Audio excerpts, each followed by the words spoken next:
Bonsoir et bienvenue à ce jour de 19h, édition unique de ce soir à la une de l'actualité. De nouveaux facilitateurs dans le conflit RDC-Rwanda. Ils sont au total 5, tous anciens chefs d'État africains. C'est l'une des résolutions du deuxième sommet conjoint SADC-EAC tenu par visioconférence. Le chef de l'État de la RDC, Félix-Antoine Tshisekedi Tshilombo, a aussi pris part à ce sommet. On en parle au début de ce journal. Également, au sommaire de votre 19h, 600 jeunes, en majorité des garçons, viennent de quitter la vie civile pour la vie militaire dans la province du Bazouélé. Ils ont quitté la ville de Buta pour Kinshasa pour une formation militaire. Ils ont été embarqués cet après-midi dans l'avion. Les images à suivre dans un instant. Et enfin, la province du Kasaï oriental, encore sous le choc. Une pluie dévastatrice a tout emporté sur son passage. Des maisons écroulées, des troncs d'arbres coupés, des câbles électriques tombés. Pas seulement, 2 personnes ont aussi trouvé la mort. Voilà tout pour le titre. Mesdames et messieurs, encore une fois, bienvenue à vous sur le régional, la radio-télévision nationale congolaise. Je le dis au sommaire, des nouveaux facilitateurs désignés dans le conflit RDC-Rwanda. Ils sont au total 5, tous anciens chefs d'État africains. C'est l'une des résolutions du deuxième sommet conjoint SADC-EAC tenu en visioconférence. Le chef de l'État de la RDC, Félix-Antoine Tshisekedi Tshilombo, a aussi pris part à ces sommets. Dylan Kabalondi nous explique.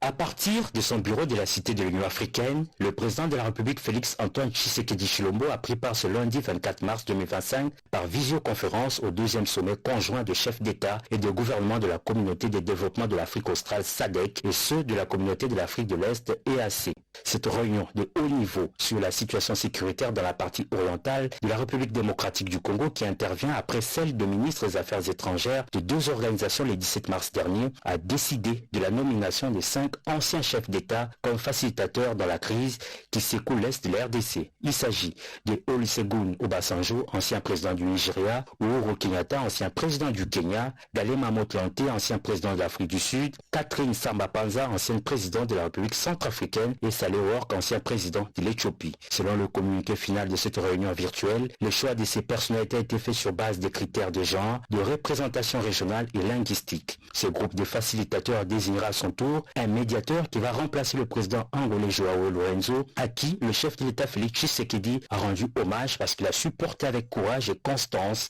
un processus délicat ouvrant des espaces de dialogue à des moments où l'espoir semblait vaciller. Ce sommet a par ailleurs adopté le rapport sur les résultats de la réunion conjointe de chefs d'état-major, la feuille de route détaillant les mesures à mettre en œuvre à court, moyen et long terme en vue d'instaurer une paix et une sécurité durable dans l'Est de la RDC. Pour le président Félix Tshisekedi, il est impératif que tous les engagements qui avaient été pris lors du premier sommet conjoint du 8 février dernier en Tanzanie, ainsi que ceux issus de la résolution 2773 du Conseil de sécurité des Nations Unies, soient pleinement mis en œuvre, un cessez-le-feu immédiat et un retrait total, véritable et durable de toutes les forces étrangères de notre territoire. Le chef de l'État estime que l'annonce du retrait du M23 et de l'armée rwandaise de Walikale est un premier pas positif, mais cela ne constitue pas une mesure suffisante tant que d'autres territoires demeurent occupés. La protection de l'intégrité territoriale et de la souveraineté de la RDC n'est pas négociable. Ce sommet SADC-EAC a été coprésidé par le président de l'EAC et président de la SADC et le président du Zimbabwe, Emmerson Mnangagwa. Deuxième jour aujourd'hui des consultations politiques nationales pour la formation du gouvernement d'union nationale.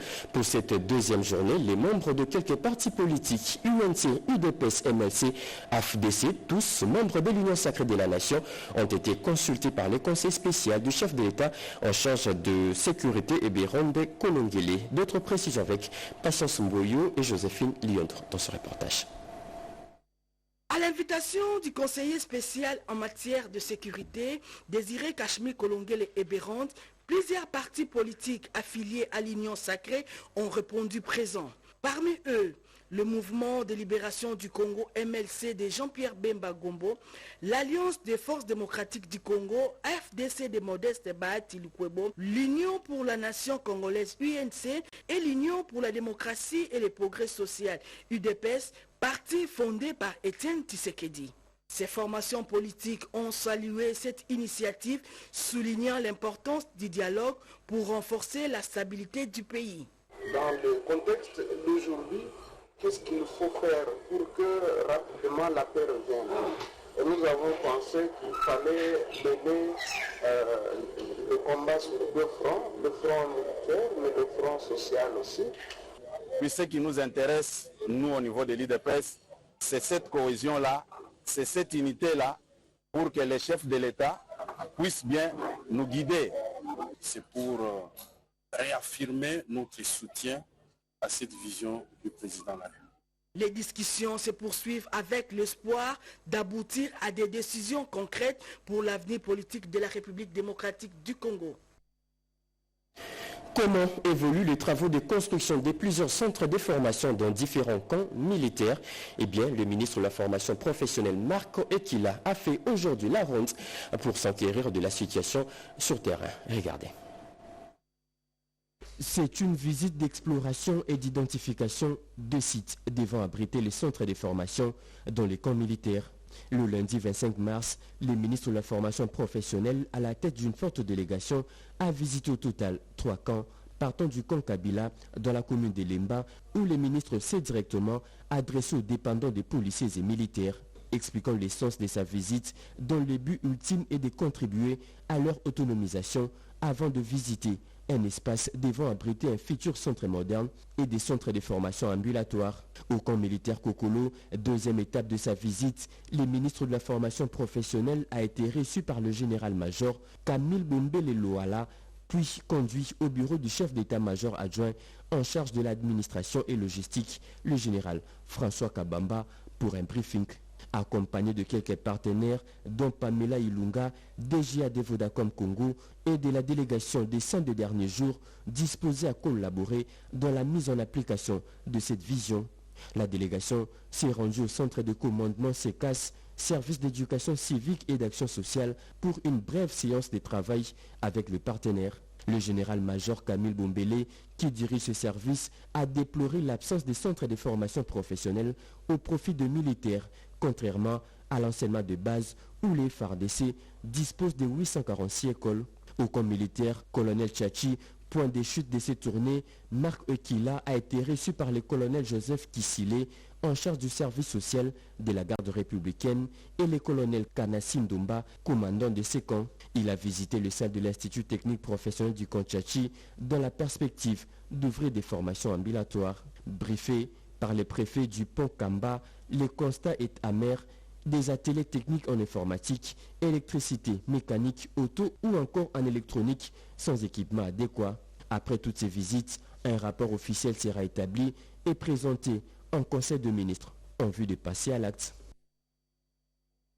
Le groupe armé Codeco appelé à faire taire les armées à Fataki et ses environs en territoire d'Edjougou en Ituri contre l'UPDF. L'appel est de la communauté Lori face à la recrudescence de l'insécurité dans cette région. Junior Selemani pour le reportage. La communauté Lori regroupant le peuple Lendu invite l'armée ougandaise qui s'affronte à la milice Codeco à un cessez-le-feu immédiat au profit de la paix à Fataki et ses environs en territoire de Djougou. Aux belligérants de Fataki, notamment UPDF, Codeco et Zaïre, de cesser les affrontements militaires à Fataki et ses environs. Elle demande la protection du peuple balé. Dans une déclaration rendue publique ce lundi à Bounia, cette association culturelle réitère son soutien indéfectible à l'administration militaire et aux forces armées pour l'éradication totale des groupes armés dans cette partie de la RDC. Soyons calmes, vigilants, attentifs et prudents. Le peuple balélendu reste patriote, accompagne les efforts inlassables de paix initiés par les gouverneurs militaires de la province de l'Ituri, son Excellence Johnny Luboya Kachama, et marque son soutien indéfectible au président de la République, chef de l'État, ainsi que l'armée FARDC. Signalons que le peuple Lendu, reconnu par son franc-parler légendaire, multiplie des séances de sensibilisation et de conscientisation dans différentes localités de l'Ituri pour barrer la route aux ennemis de la République. 600 jeunes, en majorité des garçons, viennent de quitter la vie civile pour la vie militaire dans la province du Basuélé. Ils ont quitté la ville de Buta pour la ville de Kinshasa cet après-midi. Ils ont été embarqués dans l'avion. Bien avant leur embarquement, ils ont reçu quelques conseils du gouverneur. Ce mardi 25 mars 2025, à l'aéroport national de Buta, peu avant leur départ pour Kinshasa, où ils vont suivre une formation militaire, le gouverneur de province de Basuélé, Mike David Mokeni, a adressé un message fort aux jeunes recrues de sa province et a accepté de servir la patrie sous les drapeaux. Et l'autorité provinciale a insisté sur l'importance de leur mission et sur l'honneur qui représente le métier des soldats. Je vous avais dit que je vais vous accompagner jusqu'à la fin. Sachez que c'est toute la nation qui compte sur vous. Vous partez faire la formation pour défendre notre nation. Ce métier est un métier noble, un métier d'honneur. J'ai besoin que vous soyez exemplaires là où vous allez. Et quand je serai à Kinshasa, j'irai vous rendre visite. Je serai avec vous à tout moment. Je suis très fier de vous et j'ai une joie immense parce que vous montrez à l'opinion nationale que la province du Basuélé est derrière les chefs de l'État. Son Excellence Félix Antoine Tshisekedi Tshilombo à 200%. Il souhaite de rappeler que c'est depuis plusieurs mois que l'autorité provinciale s'est illustrée dans des campagnes de sensibilisation et mobilisation dans la ville et dans les territoires du Basuélé afin d'encourager les jeunes à répondre à l'appel du chef de l'État à intégrer l'armée. L'acceptation de ces jeunes intégrés dans l'armée témoigne de la détermination du Basuélé à participer activement à la défense du territoire et au renforcement des forces armées de la République démocratique du Congo. Le gouverneur du Haut-Katanga a échangé aujourd'hui avec les forces vives de sa province sur la table de discussion la situation sécuritaire dans l'est de la RDC. C'est Kenena. Ils ont battu le pavé pour appeler les Louchoises et Louchois à rester éveillés et garder à l'esprit l'unité nationale face à la guerre d'agression rwandaise. Une longue procession de forces vives et en avant-garde. Kalimbouyi, président national de la vision Fachi rénovée, qui reste, il faut le dire ainsi, le fer de lance dans le Haut-Katanga en ce qui concerne la mobilisation pour le soutien aux forces armées de la République démocratique du Congo. Après les passages sur les grandes artères de la ville cuprifère, direction du gouvernorat de la ville pour finalement rencontrer le gouverneur Jacques Kabula Katoué, désigné membre du présidium de l'Union sacrée par le chef de l'État Félix Antoine Tshisekedi. Une marque de reconnaissance selon Kalimbouyi, qui n'a pas manqué de remercier à son tour les premiers citoyens de la République pour le choix porté.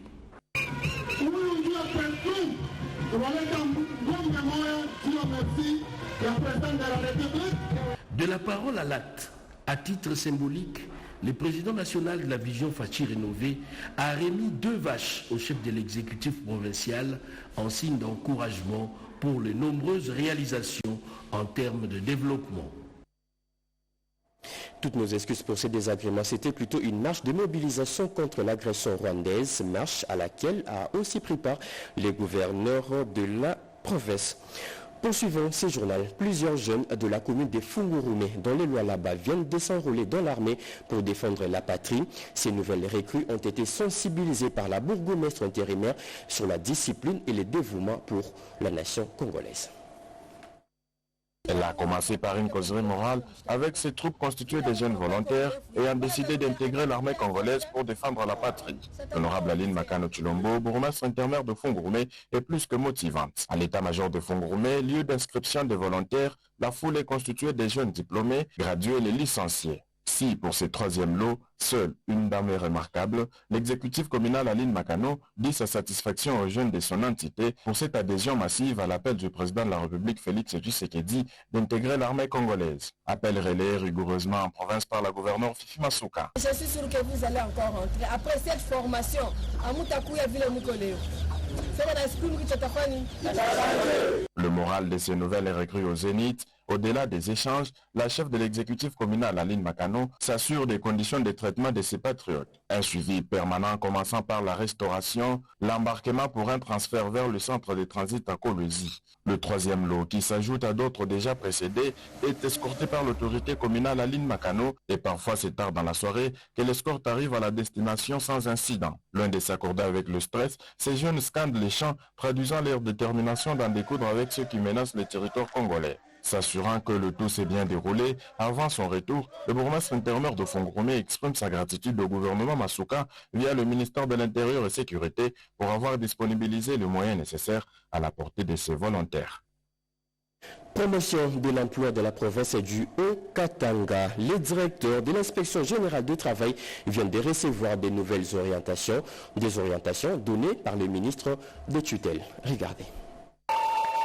Une cérémonie de remise reprise, mieux une passation de service qui s'est déroulée en présence de tout le cadre et agents de la direction provinciale de l'inspection générale du travail au Katanga, resté vacant depuis l'élévation de Pianangwaya Ezekiel en sa qualité de l'inspecteur général du travail par Ephraim Akwakwa. C'est Eric Lipanga Kitoko qui a été désigné pour combler la vacance du pouvoir à la tête de la direction provinciale de l'IGT au Katanga par le ministre de l'Emploi et Travail. Fils maison, le nouveau promis se veut rassembleur, question de bâtir une inspection générale du travail moderne dans cette contrée de la RDC. Le slogan que nous avons aujourd'hui, c'est avoir une inspection de travail moderne et efficace.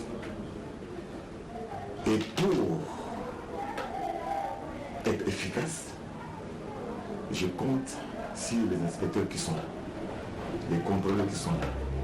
C'est ensemble avec tout ce monde-là qui constitue le monde du travail que nous allons évoluer et faire de cette inspection une inspection efficace et moderne.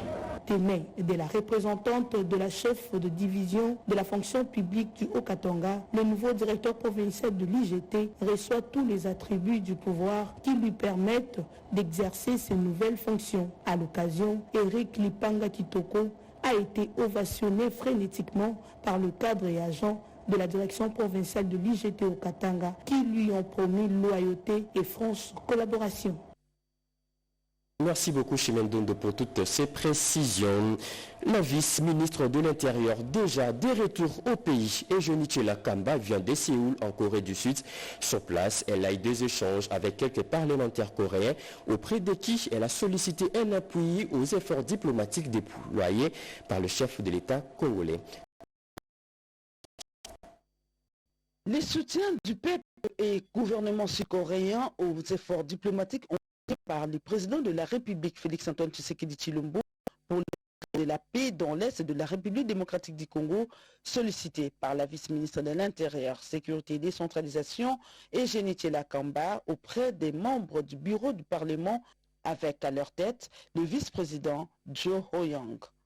Profitant de son séjour de travail à Séoul, le numéro 2 de la territoriale a eu une séance de travail de plusieurs minutes au siège de cette institution, au cours de laquelle elle a brossé la situation sécuritaire dans son pays, menacée depuis maintenant plusieurs années par le Rwanda et ses supplétifs du M23. Parmi les victimes, elle a fait part des cas de femmes violées et tuées en masse dans les provinces du Nord et Sud Kivu au cours de ces mois de mars dédiés à leurs droits. Ejonichela Kamba a salué la dernière position de la Corée du Sud au Conseil de sécurité des Nations Unies contre le Rwanda dans son soutien au mouvement terroriste du M23. Avant de faire part aux parlementaires sud-coréens des enjeux de cette agression barbare basée sur le pillage des ressources naturelles de la RDC, dont les minéraux stratégiques. Speech bien reçu, une photo de famille, symbole de nouveau départ entre les deux nations, a caractérisé la fin de la séance de travail entre les parlementaires sud-coréens et la vice-ministre de l'Intérieur, Ejonichela Kamba. La semaine alternative aux pesticides ouverte depuis le 20 mars dernier se clôture déjà le 30 mars prochain à Kinshasa. Pendant 10 jours, il est question de sensibiliser sur les méfaits toxiques de ces produits chimiques. Une initiative de la structure Le Médecin du Monde. C'est un reportage de Yolande Voka. La tradition a été de nouveau respectée cette année. La RDC célèbre du 20 au 30 mars la semaine pour les alternatifs aux pesticides. Des dates symboliques qui marquent le retour des oiseaux et du beau temps, mais surtout des épandages dans les champs. Des journées mises à profit pour montrer les côtés nuisibles des pesticides pour la santé et la planète. Et aussi proposer des solutions alternatives pour s'en passer de ces produits chimiques, nous dit le chargé des plaidoyers Médecins du Monde, Léopard Missoko. C'est une occasion pour parler des enjeux de gestion des pesticides et essayer de sensibiliser la population sur les risques de l'utilisation des pesticides chimiques. Et pour cette année, nous avons jugé bon d'accompagner les étudiants à travers le Club Vert. C'est un club des étudiants, un club qui travaille, qui réfléchit, qui travaille sur des questions, des enjeux agroécologiques.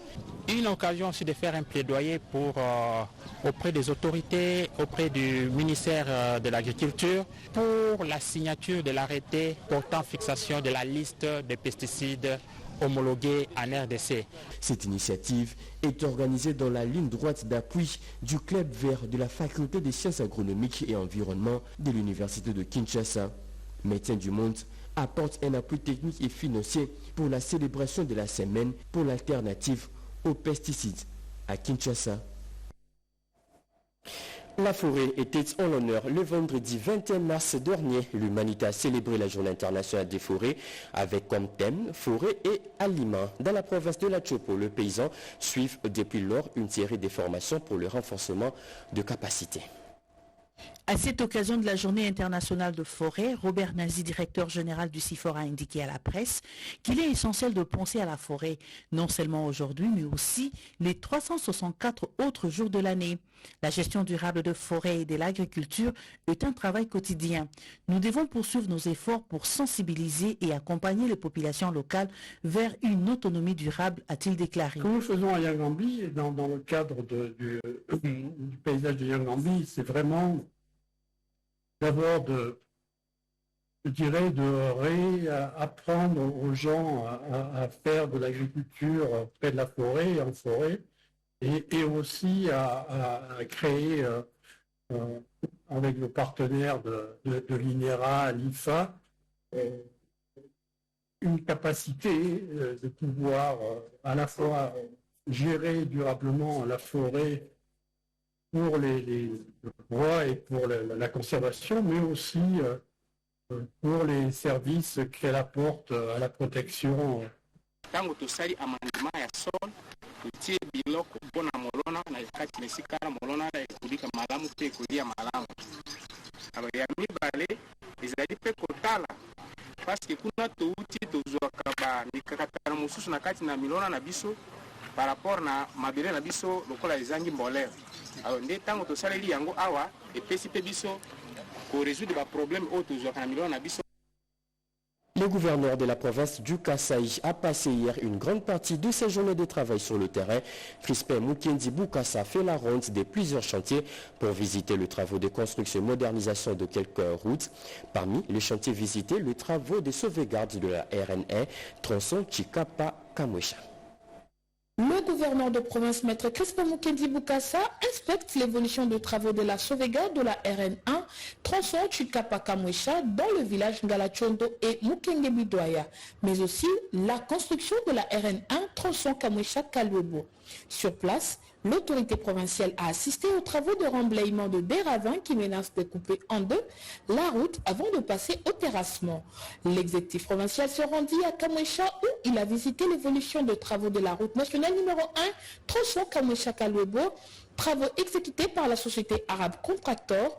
Le gouverneur a constaté les progrès de travaux et les nouveaux ponts en construction sur la rivière Kalwebo.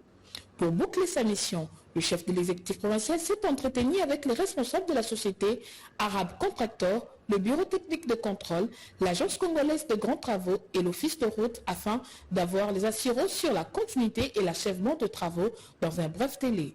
Devant la presse, l'ingénieur Hazan Abola, chef de mission, donne ses impressions après la visite du gouverneur. Nous, on a fait ce que vous avez vu là, c'est le projet qui est recouvert par le revêtement. Ce qui reste, c'est encore la partie interne jusqu'au PK 40. Après, le budget n'a pas pris en charge ce qui est après. C'est encore ça va faire le budget d'un autre financement. Clap des fins de la télé sur les cadres normatifs du travail décent tenu à Lubumbashi dans le Haut-Katanga. Plusieurs recommandations ont été formulées au terme de ces travaux allant toutes dans le sens d'améliorer les conditions de travail. Travaux financés par l'agence belge de développement Enabel, comme nous dit Yolande Voka dans ses commentaires. Les travaux de cet atelier se sont clôturés sur une note de satisfaction, comme les témoignent ces images tournées le dernier jour. Les Belges Karim et la Congolaise Wala Hello, tous deux facilitateurs, ont atteint leurs objectifs, celui de transmettre des connaissances adéquates aux participants sur le travail décent, ses 8 principes et ses 4 piliers et la protection sociale. Était que vous puissiez vraiment utiliser ces approches méthodologiques proposées comme étant le début du changement, parce que vous êtes avant tout acteurs de changement. Nous allons veiller à capaciter justement vous, partenaires, vous, organismes, vous, entreprises, vous, syndicats, à ce que vous deveniez ambassadeurs de ce travail décent. Et encore une fois, merci pour cette participation active, car en effet, ils ont véritablement été actifs durant ces 4 jours. Cet atelier a connu une mobilisation du cadre de concertation sur les travaux du marché grâce à l'appui de l'agence belge de développement Enabel, partenaire taille du gouvernement congolais sur les plans techniques et financiers, comme la souligne M. Hilaire Tinda, chargé de programme et partenariat de Enabel au Katanga et Lualaba. Pour sa part, M. Faustin, président du cadre de concertation et représentant de la FEC Katanga, a exhorté le récipiendaire de prendre en compte la matière acquise afin de la mettre en pratique lors de l'étape de descente sur le terrain. Recrutement des enseignants et directeurs d'école dans la province du Nord-Ubangi. Un nouveau projet vient d'être élaboré par plusieurs acteurs du système éducatif. Un projet financé par la Banque mondiale, comme nous dit Cédric Kenina. Dans le cadre de la mise en œuvre du projet d'amélioration de la qualité de l'enseignement primaire, financé par le partenariat mondial pour l'éducation à travers la Banque mondiale, une équipe d'experts nationaux est arrivée dans le Nord-Ubangi pour sensibiliser et former les acteurs du système éducatif sur le nouveau système de recrutement des enseignants basé sur le mérite. Après échange avec les ministres provinciaux de l'éducation, place à la cérémonie proprement dite. Dans son allocution, le prophète des Guadolité a salué cette réforme qui, selon lui, ramène le recrutement des enseignants aux fondamentaux. Cette campagne avec satisfaction, c'est pour que nous puissions élever à l'avenir, dans un proche avenir, le niveau d'apprentissage, qu'on ait un enseignant efficace et performant. Et le message est qu'il y aura bientôt le recrutement des enseignants qui sera basé sur le mérite. Les participants à cette formation ont exprimé leur satisfaction en ce qui concerne la mise en œuvre de cette réforme. Pendant 5 jours, les participants seront initiés à l'usage du dispositif électronique de recrutement avant d'aller à leur tour sensibiliser dans leurs sous-divisions respectives. Les personnels féminins de l'hôpital tertiaire Jason Sendwe dans la province du Haut-Katanga mis à l'épreuve tout au long de ce mois de mars. Ces femmes ont opéré plus de 1500 cas avec succès tout au long de ce mois de mars, mois dédié à la femme. Regardez. Débutée le 20 mars 2025, la campagne de consultation gratuite s'est clôturée ce lundi 24 mars 2025 à l'hôpital public de référence tertiaire Jason Sendwe. Elle a été initiée par l'agente féminine de l'hôpital public Jason Sendwe avec l'implication des mamans Marthe Kassalou via l'association Femmes et Promotion. Au-delà du dépistage des cancers, la campagne s'est étendue jusqu'à d'autres cas selon le docteur Yohari, neuropsychiatre. À en croire docteur Jeanne Ngoy, d'autres cas ont été admis aux soins après consultation gratuite. Nous avions ciblé des cas de cancer du col et les cancers de l'utérus chez une femme âgée de 70 ans, une femme âgée de 55 ans et une autre femme âgée de 44 ans. Parmi les trois pathologiques là, une femme elle est déjà au stade terminal. Les comités ils ont accepté de la prise en charge gratuite jusqu'à hospitaliser ces dames avec leur consentement puisqu'ils ont signé. Satisfaction pour le docteur Foreman Mabala, directeur général du Jason Sendui, qui s'est personnellement impliqué pour quelques cas en médecine interne. Nous profitons de la clôture de cette mission de campagne publique que nous avons faite, mais tout en réitérant le fait qu'il y a beaucoup de personnes qui sont restées et les gens de bonne volonté qui estiment qu'ils peuvent accompagner les pauvres, les diminués qui n'ont pas de moyens, sont les bienvenus pour nous assister. Parmi les autres bénéficiaires, l'on note également les hommes et les enfants, signalant que c'est dans le cadre de la célébration du mois des droits des femmes que cette campagne a été initiée. Le personnel féminin de Jason Sendui a su prouver par son savoir-faire que la femme demeure le moteur de tout développement sociétal. Promotion de l'agriculture dans la province du Sud-Ubangui. La campagne agricole 2024-2025 vient d'être lancée au grand bonheur de la population.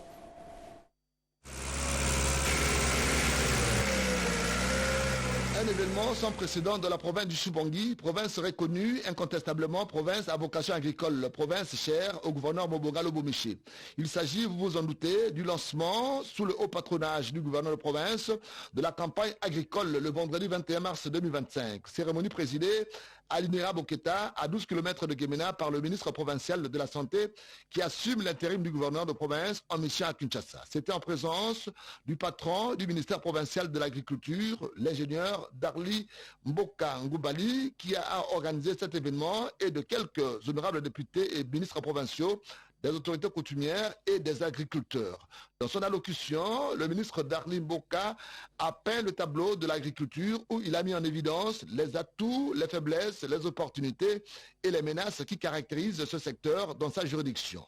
Prenant à son tour la parole, le représentant du gouverneur de province a rappelé que la relance agricole dans le Sud-Ubangui est le cheval de bataille du gouverneur Moboga Lobomiché qui mobilise toutes les énergies afin de doter les agriculteurs des matériels et intrants agricoles dont il a fait la remise symbolique avant de lancer officiellement la dite campagne. Et puis, ces chiffres, 12 millions de dollars, c'est les montants reçus par l'Office des voiries et drainage OVD tout au long de l'année 2024 pour l'exécution de plusieurs projets routiers spéciaux, montants rendus publics au cours d'une réunion paritaire semestrielle annuelle tenue aujourd'hui dans l'avant-midi au sein de cet établissement public. Autour de ces tables bien rangées, les membres du conseil d'administration, le délégué syndicaux et les cadres de l'Office des voiries et drainage pour faire une évaluation de toutes les activités menées au cours de l'année 2024 dans tous les secteurs au sein de cette entreprise publique. L'année 2024 a été une année de grandes réalisations au sein de l'OVD, marquée essentiellement sur l'exécution de plusieurs projets routiers spéciaux, dont les projets Chile-Gelou, les projets modernes et les projets ABC. Des projets financés à l'auteur de plus de 12 millions de dollars américains par le Fonds national d'entretien routier, selon le directeur général Victor Toumba-Chikila, qui a présenté le rapport détaillé du bilan. On notera en substance que tout au long de cette année considérée, les activités se sont déroulées dans un climat apaisé et de franche collaboration grâce aux efforts des uns et des autres et du partenariat participatif entre l'employé et les bas syndicats. S'agissant du rapport administratif et financier, il y a lieu de retenir les cotisations syndicales. Tout au long de l'année 2024, les retenues des cotisations syndicales ont été opérées en conformité avec l'accord trouvé entre le personnel, les bancs syndicats et l'employé. Le président du conseil d'administration, Martin Chipamba, qui a lancé ses assises, appelle la direction générale et la délégation syndicale de travailler toujours ensemble pour la bonne marche de l'entreprise. Cette réunion paritaire semestrielle a permis à tous les partenaires de l'OVD d'avoir des informations nécessaires sur la gestion de cet établissement public. Les élèves de plusieurs écoles de la capitale s'affrontent depuis le samedi dernier au complexe scolaire Monseigneur Moquet au cours d'un concours dénommé Super Champion Interscolaire. Yolande Voka et Kerentan Kolongo nous en parlaient. Les élèves finalistes de Kinshasa, plus précisément ceux du complexe scolaire Monseigneur Moquet du quartier Matongé, ont rivalisé le talent à la faveur du concours pour promouvoir l'esprit démocratique et la cohésion nationale. Pour la conférence épiscopale nationale du Congo, organisatrice de concours interscolaires, il est question d'inciter dans le chef de ses enfants des valeurs essentielles pour la cohésion nationale, comme le précise le chargé de programme de la commission épiscopale Justice et Paix de la Senco. L'éveil de la conscience est un processus. Et oui, il faut parler constamment aux élèves du bien fondé des élections et de la cohésion sociale. Enseignants, vous avez le devoir d'aiguiser l'essence du patriotisme chez les jeunes. Une mission noble et ardue qui vous attend. Au niveau de l'archidiocèse de Kinshasa, les élèves doivent s'impliquer dans l'observation électorale. L'objectif pour nous, c'est de faire de ces élèves des champions en éducation civique. Et pour pouvoir connaître les champions, on passe par un concours qui nous permet de pouvoir identifier les meilleurs élèves qui se démarquent, de sorte que demain, ils deviennent pour nous les pères éducateurs. Au total, 40 écoles ont été représentées. L'élève de l'école gagnante a été désignée ambassadrice de la cohésion nationale. Les écoles perdantes ont promis de faire mieux à la prochaine édition. Le pays a honoré hier la mémoire du premier président de la RDC, Joseph Kasavubu. Plusieurs activités ont été organisées et des actes très touchés par la famille de Joseph Kasavubu. C'est dit très touché par ces différentes activités organisées par le gouvernement congolais. Edi Tchala. Tout a commencé par le dépôt des gerbes de fleurs à la place Kimpwanza, 10 places de l'indépendance, où la première ministre Judith Souminois a ouvert le bal en déposant sa gerbe de fleurs. Il s'en est suivi le dépôt des gerbes de fleurs de la famille Kasavubu, représentée par sa petite fille Carole Kiatazabou. Plusieurs autres personnalités ont déposé leurs gerbes de fleurs, parmi elles le bourgmestre de la commune de Kasavubu. Après la cérémonie de dépôt des gerbes de fleurs, direction cathédrale Notre-Dame du Congo pour la messe d'action des grâces. Carole Kiatazabou Itambo, petite fille du feu président Kasavubu, a au nom de la famille rendu les hommages au chef de l'État Félix Antoine Tshisekedi pour l'élévation de Joseph Kasavubu au rang de héros national. Serviteur de la nation, il a été par son patriotisme remarquable et caractérisé par la mise en pratique des valeurs de notre nation, et sa famille a rempli son corps besoin pour la paix et notre avenir. Honnête dans sa vie privée et publique et fervent défenseur de la souveraineté nationale de la RDC à l'aube de l'indépendance, il est donc un modèle qui a laissé des traces indélébiles au sein de la classe politique congolaise. Il a par ailleurs reformulé le souhait de voir décréter et consacrer la date du 24 mars une journée chômée et payée en RDC. Carole Kiatazabou a salué les efforts du gouvernement pour le rétablissement de la paix dans les zones occupées par les forces rwandaises. Elle a également fait observer une minute de silence en mémoire des victimes de l'Est du pays. Une commémoration marquée par la présence de la première ministre et une forte mobilisation de la communauté Né-Congo. Le président de la République, Félix Antoine Tshisekedi Tshilombo, élevé au rang du premier artisan de la paix par la communauté des altruistes du Congo central. Regardez.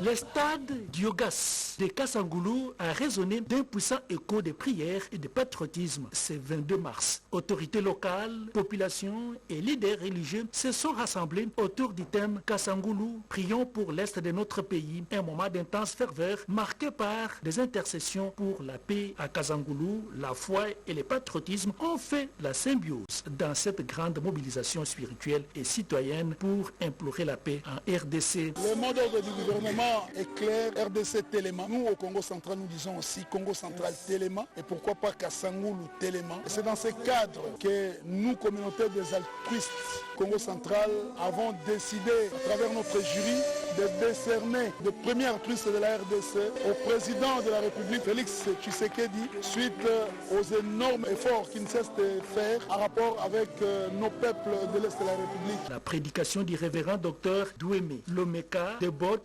inspiré de Jérémie 33, verset 3, a rappelé que la force et la victoire d'une nation résident dans son alliance avec Dieu. Les fidèles congolais ont été sortis à l'engagement et à la vigilance. La communauté des altruistes du Congo central a saisi l'occasion pour honorer le chef de l'État, Félix Tshisekedi, en lui décernant les brevets du premier altruiste de la RDC, saluant ainsi son combat pour le bien-être de la population congolaise et la stabilité du pays. Construction du port en eau profonde de Banana. Qu'est-ce qui est fait? Qu'est-ce qui reste à faire? Le chef d'État Félix-Antoine Tshisekedi Tshilombo vient d'envoyer sur place un émissaire pour évaluer l'état d'avancement des travaux. Regardez.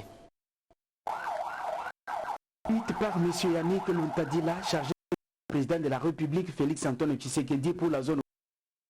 Cette délégation était mandatée pour s'enquérir de l'évolution des travaux de modernisation du port de Matadi et la construction de celui en eau profonde de Banana dans la province du Congo central.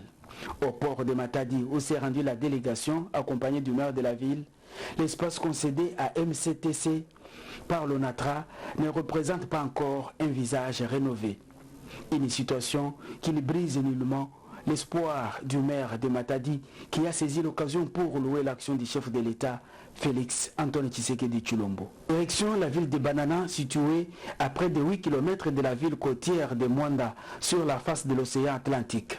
C'est ici que la société DP World, spécialisée dans l'exploitation portuaire, doit construire les ports en eau profonde.